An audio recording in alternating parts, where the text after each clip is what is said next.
Je veux faire honnêtement un métier honnête. Tu veux quitter la police?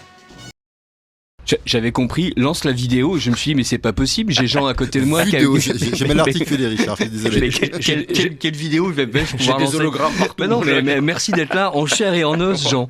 Alors, on a parlé hier et on s'est dit qu'il y avait 1000 sujets et que, en fait, tous ces sujets tournaient plus ou moins autour de la liberté de parole, la liberté d'expression. Et on va commencer par l'Arcom. Bah oui, parce que hier, vous savez, je ne sais pas si vous avez fait partie des millions de Français qui ont suivi la dernière de TPMP sur C8. Non. C'était la dernière émission, de fait. Et c'est quelque chose en France d'historique dans le paysage. Pour la première fois, je crois, depuis que la télévision existe, par décision administrative, on ferme une chaîne, et non pas une petite chaîne, c'est la première chaîne de la TNT, C8. Alors, les mauvaises langues disent qu'ils n'ont pas voulu fermer C8, ils ont plutôt voulu rebattre le claquet de Cyril Hanouna. Bon. C'est possible. C'est possible. Le problème, si vous voulez, alors il y a deux choses. Cette censure, qui ne dit pas son nom, parce qu'évidemment, vous savez, toutes les atteintes à la démocratie, dans une démocratie, se trouvent toujours, enveloppées des phares avenants du pluralisme, de la liberté d'expression. Bref, il y a comme une espèce de retournement, au moins sémantique et verbal, de la démocratie contre elle-même en utilisant finalement les moyens de la démocratie pour tuer la démocratie. C'est exactement ce qui vient de se passer hier avec C8, ou en tout cas le processus qui a abouti à la suppression de C8. Vous savez, tout cela vient de loin, puisque, rappelez-vous, votre humble serviteur avait lui-même fait l'objet d'une censure en novembre 2003 par l'Arcom. Là encore, badigeonné de légalisme, puisqu'on m'avait affecté une étiquette politique que je n'avais pas, puisque j'étais chroniqueur depuis 2 années à la télé, sans aucun engagement politique, sans être candidat nulle part et sans mandat électif. Et du jour au lendemain, un sombre collège, dans un sombre bureau, un sombre lundi matin dans une sombre tour, décide de me classer personnalité politique d'hiver droite. Alors, le problème, c'est que vous avez d'autant plus de mal à vous dégager de cette étiquette que cette étiquette, en fait, c'est un fourre-tout. Bon. Et à l'époque, personne n'avait vu venir ce qui allait advenir par la suite. En réalité, la procédure est toujours au Conseil d'État. Je n'étais pas le seul, d'ailleurs, à ce moment-là, à être censuré.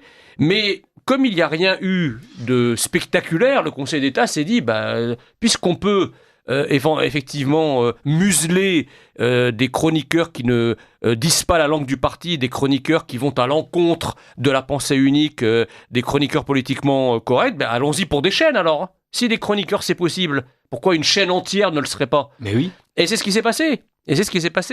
Et en réalité, au départ, je regrette, pas pour ma cause personnelle, mais je savais que mon cas personnel, c'était le début de quelque chose. Et comme disait Churchill, entre la guerre et le déshonneur, vous avez choisi le déshonneur et vous aurez la guerre. Là, c'est exactement pareil. Entre la révolution, ou en tout cas la révolte face à une censure, ils ont choisi le silence en pensant que ça allait passer, que les choses allaient s'arranger. Ils ont eu le maximum, c'est-à-dire la suppression de C8. Maintenant, les Louis Boyard, Taillé-Polian, l'inénarrable député écologiste, et toute la clique de la France insoumise qui voulait effectivement faire taire Cyril Hanouna, ils y sont pour leurs frais. Parce que rendez-vous compte que le but poursuivi par ces Haves, Fleur de Nave et autres alburostres qui étaient effectivement de censurer Hanouna et l'empêcher de parler, eh bien Hanouna va sur le groupe M6, c'est ce que nous avons appris hier soir. Il commencera à nouveau TPMP sur M6 cette fois à partir de septembre, et entre-temps, il diffusera sur toutes les box Bouygues, Orange, Free, sans parler de l'outre-mer. Donc en réalité, ils ont voulu museler une personnalité de télévision. Eh bien cette personnalité va prendre encore plus d'ampleur en parlant avec encore plus de monde à un public encore plus important. Et c'est là où Youssef Chahine, le grand cinéaste égyptien, clôturera cet édito. Youssef Chahine qui disait « La liberté a des ailes, rien ni personne ne pourra jamais empêcher son envol ». C'est très beau. Qu'en pense Jean-Michel Apathy ? Parce que l'Arcom sanctionne le camarade Hanouna et toute la chaîne C8 et évidemment la galaxie Bolloré au passage, en espérant porter un coup fatal à l'écosystème bolloréen. Rappelons que C8 était déficitaire, donc on n'est pas absolument certain que ce soit un drame si aigu. Pendant ce temps-là, Jean-Michel Apathy... Non, bien sûr. Ouais. Mais Jean-Michel Apathy, lui, dit très tranquillement que les nazis se sont inspirés des Français pour commettre leurs horreurs à Oradour-sur-Glane. Il a été dénoncé à l'Arcom. Où est-ce que ça en est ? Écoutez, il paraît que l'Arcom donc, a décidé enfin d'instruire le dossier, ce qui ne présage en rien de la décision qui va être prise. Bien sûr que c'est là où, si vous voulez, on voit que ce légalisme, ce vernis légaliste que s'acharne à donner un système aux abois à des décisions de plus en plus politiques, de plus en plus discrétionnaires et non justifiées, se lézarde en réalité. Parce que je ne suis pas sûr que ni Jean-Michel Apathy sera sanctionné, ni encore moins l'antenne sur laquelle ont été prononcés ces mots fera l'objet d'amendes records, comme ce fut le cas pour Cyril Hanouna et C8. Donc il y a de toute façon, et là j'enfonce une porte ouverte, tout le monde a vu que depuis des années, il y avait évidemment un deux poids, deux mesures dans la manière dont les choses sont allées. En réalité, vous savez, l'Arcom, c'est quand même un défi au bon sens démocratique et même au légalisme d'une certaine façon. Parce que qu'est-ce que c'est l'Arcom ? Dans une démocratie digne de ce nom, il y a quand même une séparation des pouvoirs. C'est-à-dire que le pouvoir qui émet la règle n'est normalement pas celui qui l'applique. Or, l'Arcom, d'abord, c'est une autorité qui n'a d'indépendant que le nom, puisque son président est nommé par le président de la République, excusez du peu. Et ensuite, je dirais que le cadre normatif et réglementaire de l'Arcom, c'est l'Arcom qui en décide et c'est lui qui le fait. Et c'est l'Arcom qui fait appliquer les règles que l'Arcom elle-même a prises. Donc on n'est pas du tout dans une institution démocratique au sens de Montesquieu, de la séparation des pouvoirs et d'une démocratie moderne. Jean-Michel Apathy est le fruit de cela, puisque vous savez, Jean-Michel Apathy, depuis des années, c'est le grand prêtre, la voix de son maître, la voix du système antinational inique qui dirige la France depuis une 50aine d'années, et il a tendance à en devenir à la fois le visage le plus abject et le visage le plus hideux, comme ils viennent de le démontrer. Pourquoi ? On est bien d'accord, on ne parle pas du physique, on parle juste des propos. Hein. Ah, on parle du propos, bien sûr, et de sa verve particulièrement haineuse vis-à-vis de la France. Vous savez, il avait déjà proposé de raser Versailles, le château de Versailles, s'il était élu président de la République. Quel Français, un tant soit peu amoureux de son pays, peut dire une chose pareille quand le château de Versailles est un monument qui est visité par la planète entière ?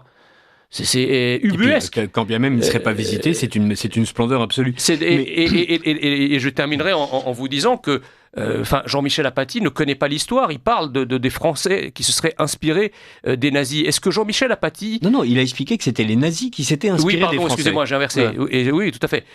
Pardonnez-moi. Ce qui, à mon avis, est pire. Attendez. La seule chose dont les nazis se sont inspirés, c'est les soldats de la République en train de massacrer les Vendéens. Il y a quand même une information que vos auditeurs doivent savoir ce matin, c'est que vous savez qu'entre 1830 et 1962, la population juive qui vivaient sous le statut de la Dima à Alger, puisqu'ils étaient discriminés, comme les chrétiens d'ailleurs, ils étaient discriminés par la charia, par la loi islamique, ils payaient plus de taxes, ils n'avaient pas le droit de porter des armes, ils n'avaient pas le droit, de briguer des fonctions dans la fonction publique. La population juive d'Alger entre 1830 et 1962 a été multipliée par 8.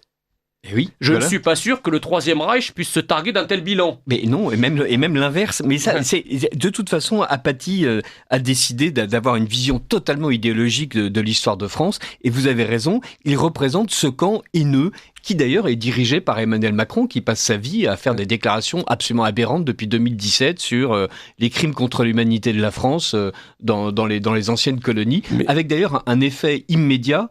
Pas une seule colonie ne lui est reconnaissant et au contraire, tous les pays africains vomissent la France de plus belle depuis que Macron a été élu et qu'il se donne dans la repentance mémoriale âgée continue. Mais c'est évident parce que ce sont tous les peuples de la Terre, si vous voulez, ne sont pas wokistes, tant s'en faut, n'apprécient pas la haine de soi, tant s'en faut. Je crois que les nations africaines, quoi qu'on en dise, sont des nations fières. et elle n'aime pas discuter avec le représentant d'une nation dont il se dit pas fier. Parce que pour le coup, c'est une marque de faiblesse et un signal de faiblesse envoyé à la communauté internationale qui ne sera jamais respecté. Vous savez, le droit international et les relations internationales, c'est toujours un peu la loi du plus fort, et c'est la force qui arrête la force. Jamais une faiblesse internationale n'a arrêté la force, si vous voulez.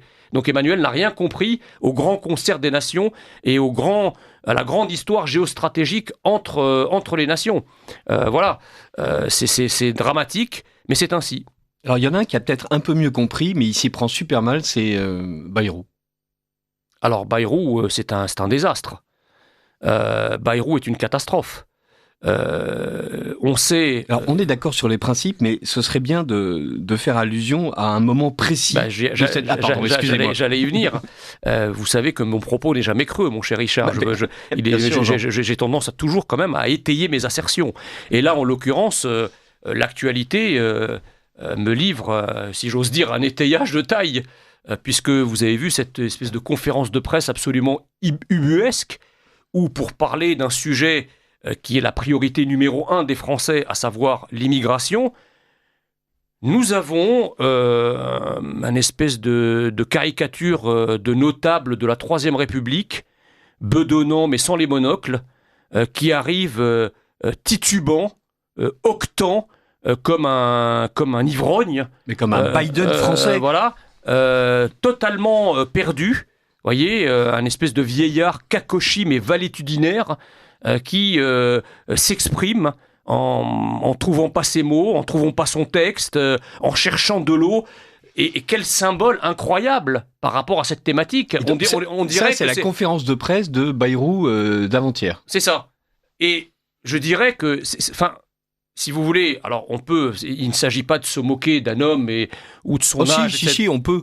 C'est pas la question. Moi, là, c'est au Premier ministre que je parle, pas de la personne qui est derrière. Mais quand même, quel symbole désastreux. On a l'impression que tout ce système antinational qui nous dirige, dont j'ai parlé il y a quelques instants, et dont l'une des voix principales a été quand même François Bayrou, puisqu'il a été associé quand même à plusieurs gouvernements sur plusieurs décennies.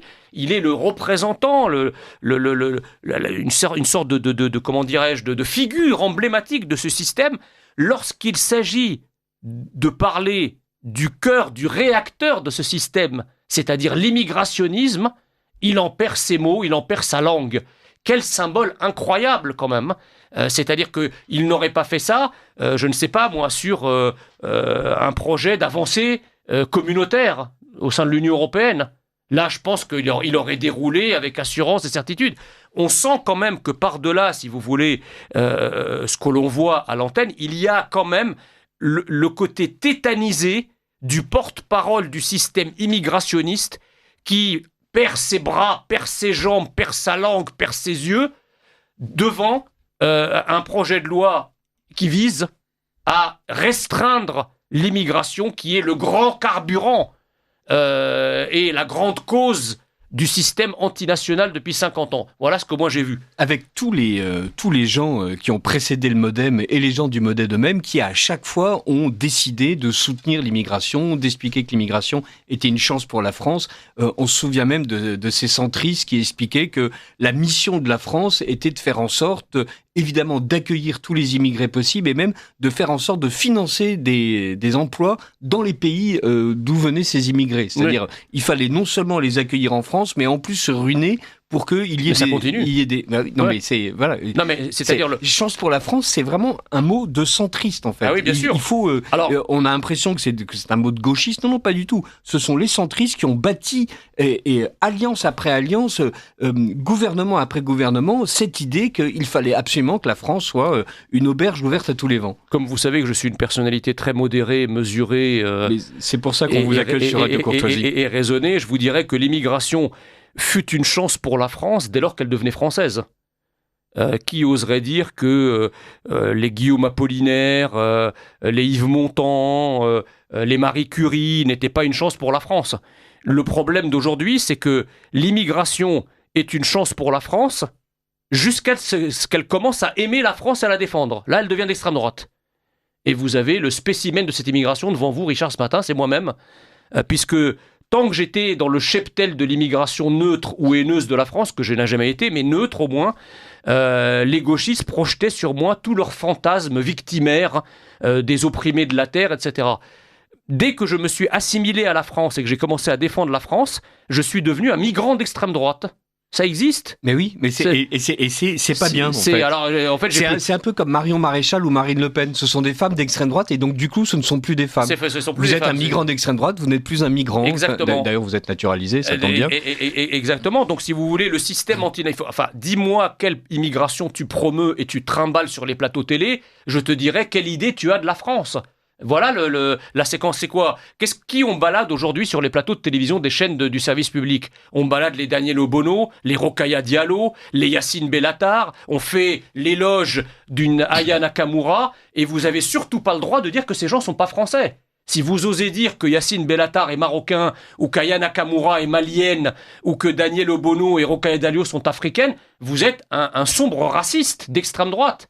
En revanche, lorsque vous avez un immigré assimilé qui défend la France, là, vous avez entièrement le droit de le ramener à ses origines. Dire que la gauche passe son temps, et la diversité islamisée, à dire « mais t'es pas français, t'es égyptien ». Oui, et aussi à reprocher à ces immigrés qui ont choisi la France d'être en fait asservis aux colonialistes.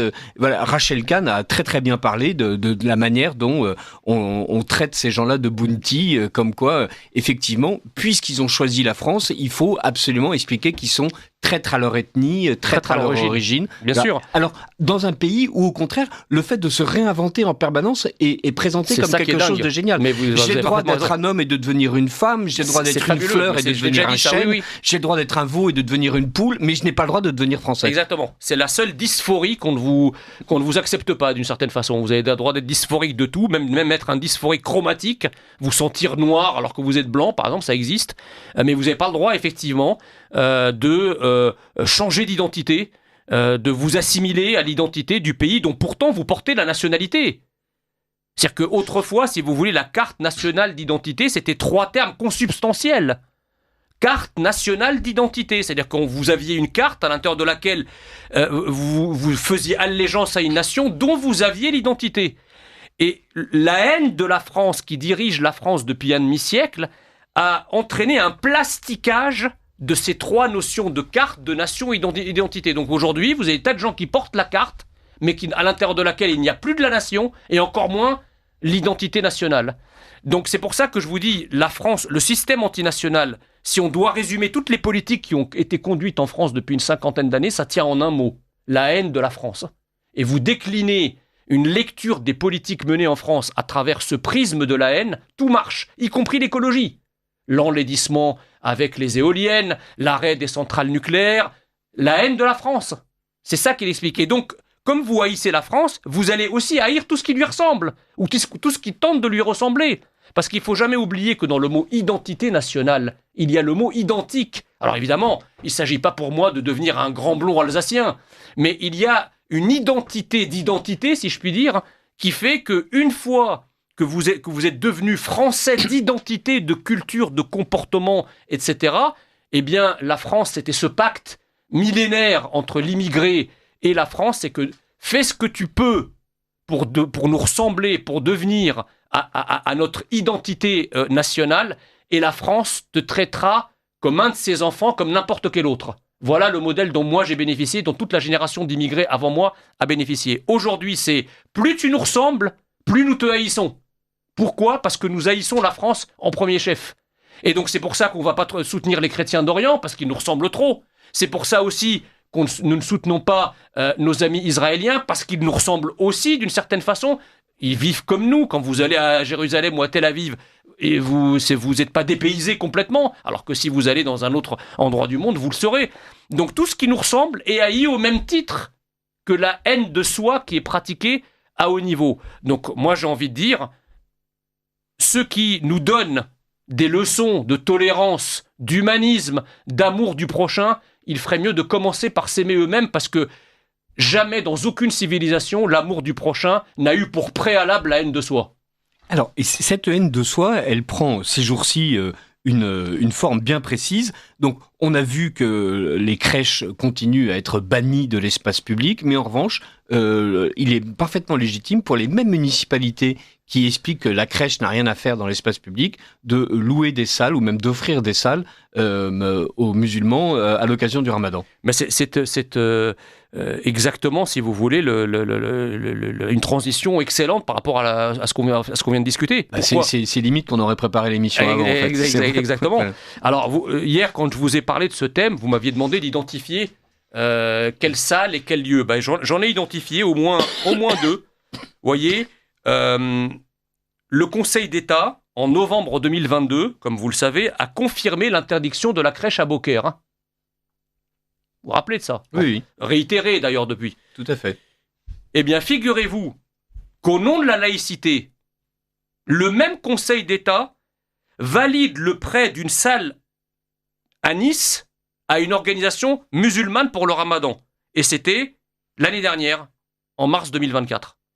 Donc vous voyez que ce concept de laïcité, il est à géométrie variable pour le système gaucho-progressiste antinational.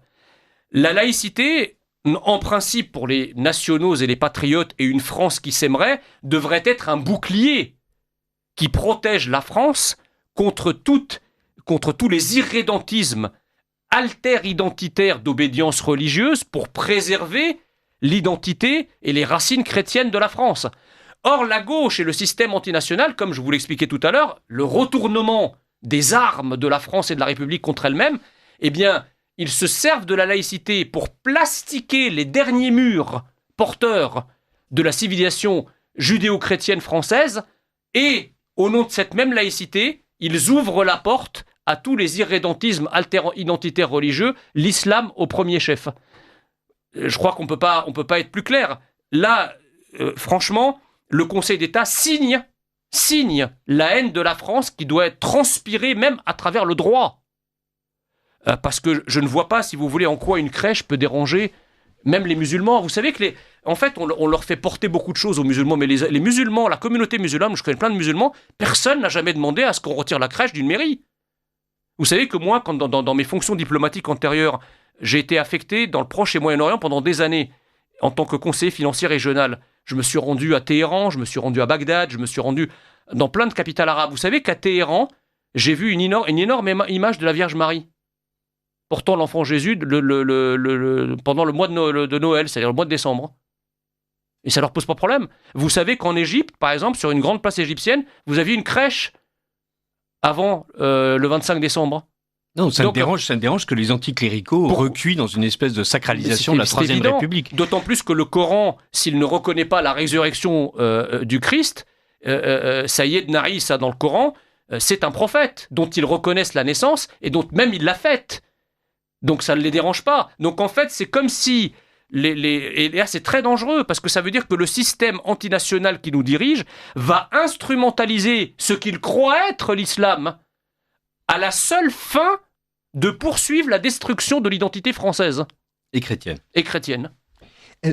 Dans ce combat culturel, dans ce combat identitaire, dans ce combat de civilisation, en fait, certains ont choisi d'être très affirmatifs, très brutaux, très péremptoires. Voilà, Alice Weidel avec l'AfD, Donald Trump aux États-Unis, etc.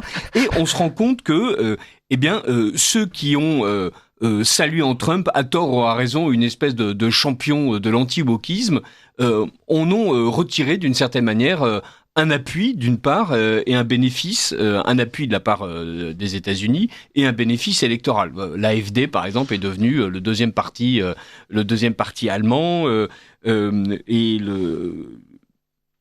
on a l'impression que le Rassemblement national a loupé le coche là-dessus. Il a loupé le coche.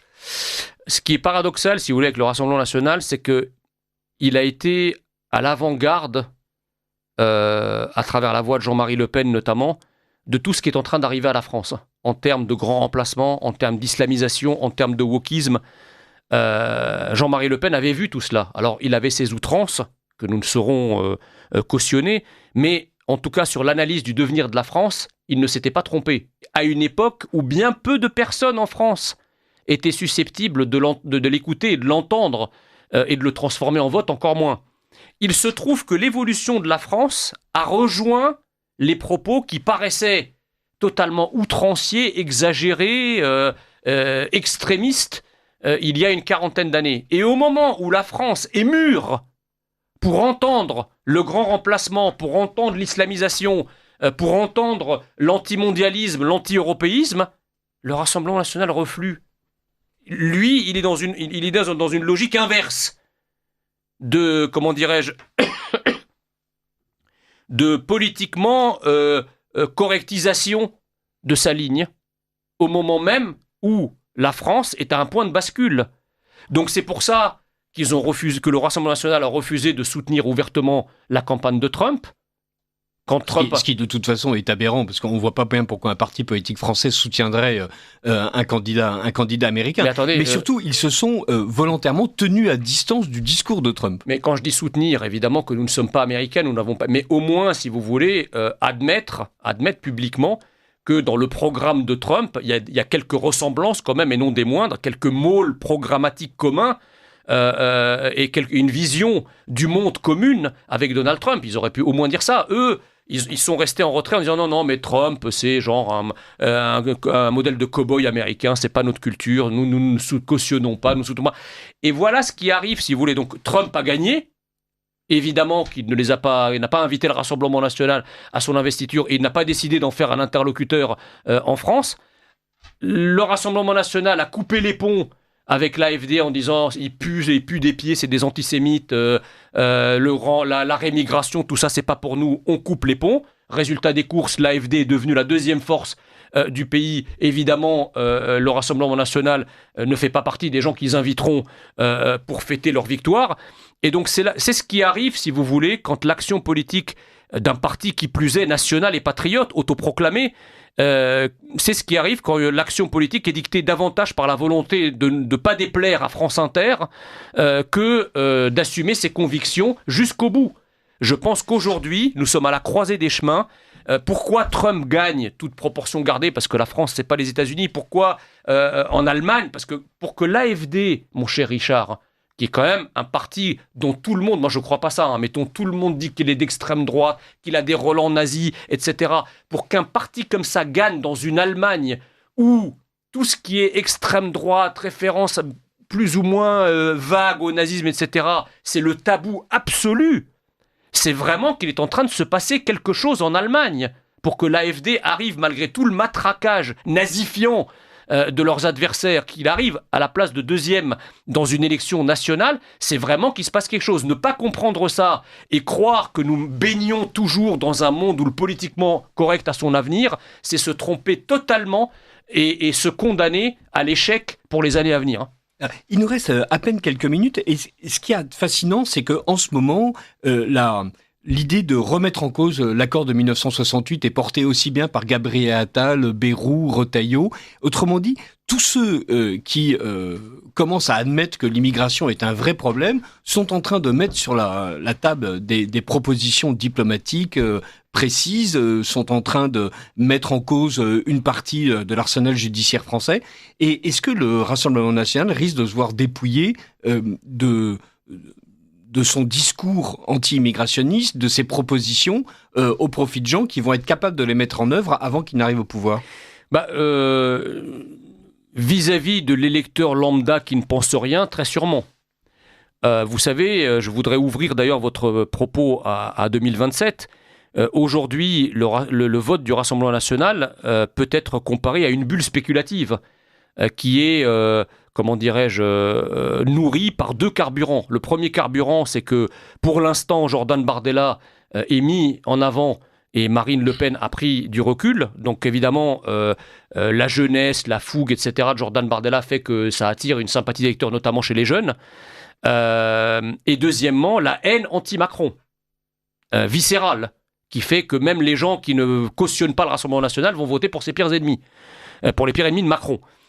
Sauf que ces deux carburants vont disparaître, si vous voulez, en 2027.